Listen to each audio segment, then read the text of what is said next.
Nikola Tesla was one of the most visionary inventors in human history, a man whose ideas not only shaped the modern world, but often exceeded what seemed possible for his time.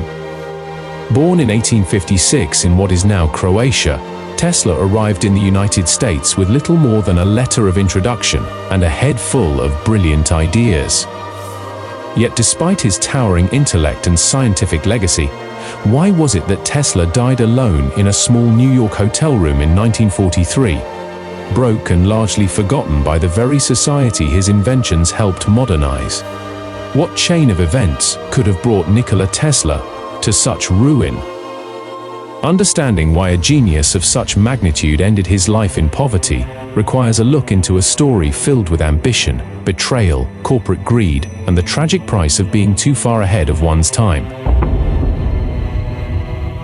Nikola Tesla was a man who was constantly fighting for recognition, often embroiled in patent lawsuits he could not afford, while others profited from his ideas.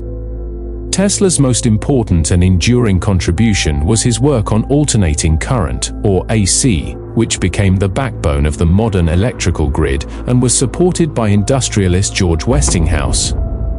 At the time, Thomas Edison was promoting direct current, or what is known as DC. It was Tesla who proposed that AC was far more efficient for long-distance power transmission. This led to the so-called War of the Currents, a public and often dirty battle between Tesla and Edison. Tesla's system ultimately prevailed, and the world adopted AC as its standard. However, despite his triumph, the financial rewards were minimal.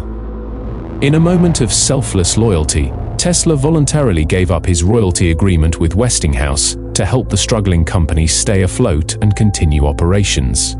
That agreement would have been valued at billions of dollars in today's currency value. He did it, reportedly, out of loyalty and a belief that his inventions should serve the world, not merely enrich himself. That moment encapsulates the heart of Tesla's downfall. He was a man driven more by ideals than by profit, and the capitalist world around him was not built to reward that mindset. Tesla had an aversion to money, and often gave away lucrative opportunities. He would develop patents and then sell them for a fraction of their worth just to fund his next project. He was less a businessman and more a dreamer who thought the brilliance of his ideas would be enough. But in the world of industry, that was never the case. Tesla's later work grew increasingly ambitious and abstract. He envisioned wireless transmission of electricity on a global scale.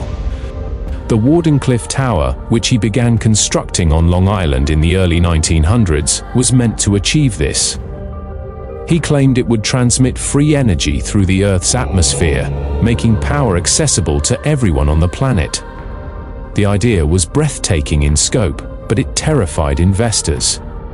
Chief among them was J.P. Morgan, who initially funded the project but withdrew his support when he realized Tesla's vision threatened to make the monopolized electric grid and his own investments obsolete. Without funding, the project collapsed, and Tesla was left in debt and disgrace. The tower was never completed, and it was eventually torn down and sold for scrap.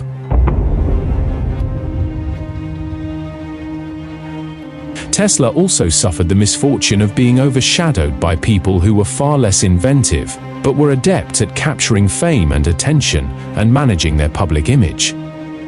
Edison remained a household name, credited with inventions he did not actually create, while Tesla faded into obscurity. Guglielmo Marconi, who is often cited as the inventor of radio, built upon several of Tesla's patents. Marconi successfully transmitted radio signals across the Atlantic in 1901 and gained widespread credit for the invention of radio. Although Tesla held patents that covered key elements of radio technology, he never directly filed a lawsuit against Marconi.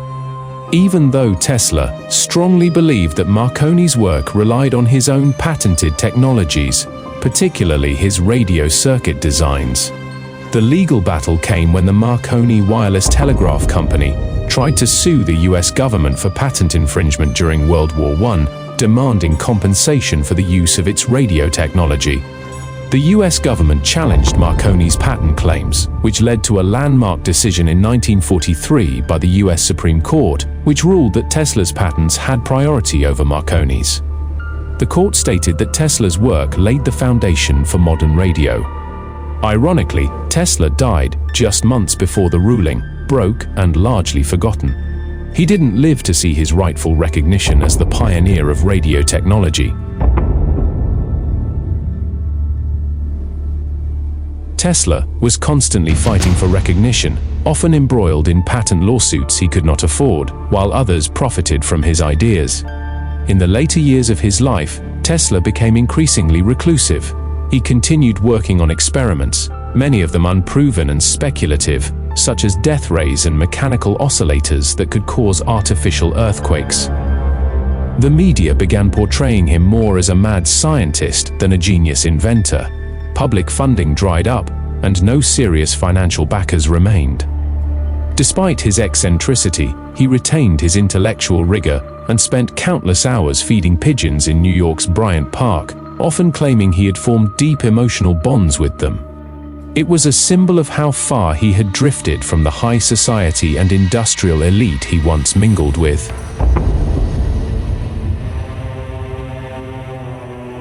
By the 1930s and early 1940s, Tesla was living in a series of modest New York hotels, often being evicted for failing to pay rent.